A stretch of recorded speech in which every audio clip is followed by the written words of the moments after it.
हरि ओम नमो भगवते वासुदेवाय। श्री ओम नमो भगवते वासुदेवाय। उस पर्वत पर भागवत प्रेमी महात्मा वर्ण का एक ऋतुकाम नामक अति सुंदर उद्यान था। देवगनाएं उसमें क्रीड़ा किया करती थी। उसमें सब और ऐसे दिव्य वृक्ष शोभायमान थे जो फलों और फूलों से सदा लदे रहते थे। इस उद्यान में एक बड़ा भारी सरोवर था जिसमें सुनहले कमल खिले रहते थे।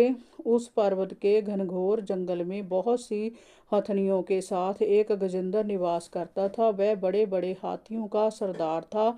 उसके मद का पान करने के लिए भौरे उसके गंडक स्थल के आसपास मंडराते रहते थे। उस समय धूप काफी तेज थी। प्यास के कारण वह गजेंद्र अत्यंत व्याकुल हो रहा था। कमल पराग के स्वादिष्ट बाजू की गंध सूंघकर वह सरोवर की ओर चल दिया। थोड़ी देर बाद वह सरोवर के तट पर पहुंचा। उस सरोवर का जल अत्यंत निर्मल और स्वच्छ था।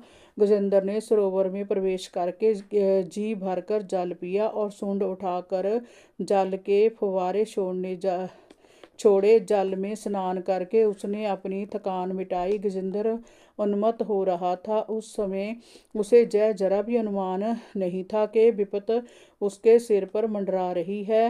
राजन, उस सरोवर में कई विशाल ग्राह रहते थे। भाग्य की प्रेरणा से एक बलवान ग्राह ने मदमस्त गजेंद्र का पैर अपने लंबे मुख में से पकड़ लिया। अकस्मात आई इस विपत को आया देखकर शक्तिशाली गजेंद्र भी घबरा गया। उसने अपने आप को छुड़ाने का बहुत प्रयत्न किया, परंतु वह अपने पैर को छुड़ा नहीं सका। दूसरे हाथी और उनके बच्चे गजेंद्र की दशा देखकर घबरा गए। वह जोर जोर से चिंगाड़ने लगे। गजेंद्र अपने पैर को जितना खींचने का प्रयत्न करता, वह शक्तिशाली ग्राह उसे उतना ही पानी के भीतर खींच लेता। उस प्रकार संघर्ष करते हुए उन्हें काफी समय हो गया। अंत में गजेंद्र स्थिर पड़ गया और अपने आप को छुड़ाने में असमर्थ समझने लगा। तो उसने मन ही में विचार करके भगवान श्री हरि की शरण लेना ही ठीक समझा। उसने सोचा कि काल बड़ा बड़ी बली है। वह सर्प के समान सभी को निगल जाता है, जाने के लिए दौड़ता ही रहता है। उससे पूरी तरह भयभीत होकर जो प्रभु की शरण चला जाता है उसे प्रभु अवश्य बचा लेते हैं। वह प्रभु सबके आश्रय दाता है। मैं अब उनकी शरण लेता हूँ, वह ही मुझे अब बचा सकते हैं। ऐसा सोचकर उसने भगवान श्री हरि को स्मरण किया। तीसरा अध्याय, गजेंद्र द्वारा भगवान की स्तुति और भगवान द्वारा उसकी संकट से मुक्ति। श्री सुखदेव जी ने कहा, परीक्षित, गजेंद्र ने मृत्यु के भय को अपने चित्त में से निकालकर एकाग्र चित्त होकर इस प्रकार भगवान की स्तुति की। गजेंद्र ने कहा, हे प्रभु, आप जगत के मूल हैं और सभी जीवों के हृदय में निवास करते हैं। आप ही समस्त जगत के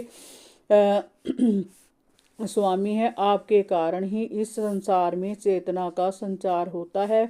मैं आपको नमन करता हूँ और अपने आपको आपके श्री चरणों के में समर्पित करता हूँ। जय सारा प्रपंच आपकी माया के कारण ही हो रहा है।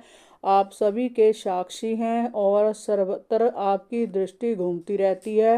हे प्रभु, आप सभी कार्य और कारणों से परे हैं। मैं आज आपकी शरण में हूँ। इस काल के मुख से मुझे बचाइए, मेरी रक्षा कीजिए। हे प्रभु, आपके वास्तविक स्वरूप को आज तक कोई नहीं जान सका।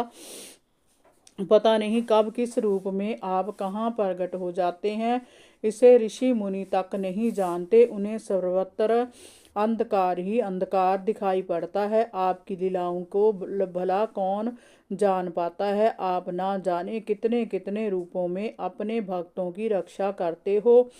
हैं प्रभु, आज मैं आपको अपनी रक्षा के लिए पुकार रहा हूँ, कृपया मेरी रक्षा करें। हे प्रभु, आप अरूप निराकार अनादि होने पर भी भक्तों के हृदय में बहुरूप और साकार होकर विराजमान रहते हैं। मैं आपको नमन करता हूँ। विवेकी पुरुष कर्म संन्यास अथवा कर्म समर्पण भाव से अपना अंतःकरण शुद्ध करने के लिए आपका ध्यान करते नहीं, अघाते। आप सभी भक्तों को मोक्ष प्रदान करने वाले हैं।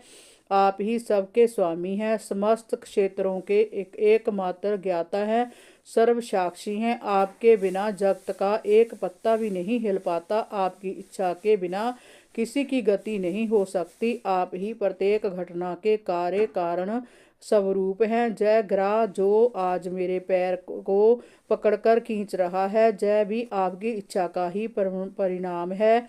यदि मेरा जीवन इतना ही है तो मैं आपसे कुछ नहीं कहता। विधि के विधान में व्यवधान डालने की सामर्थ्य मुझ में नहीं है।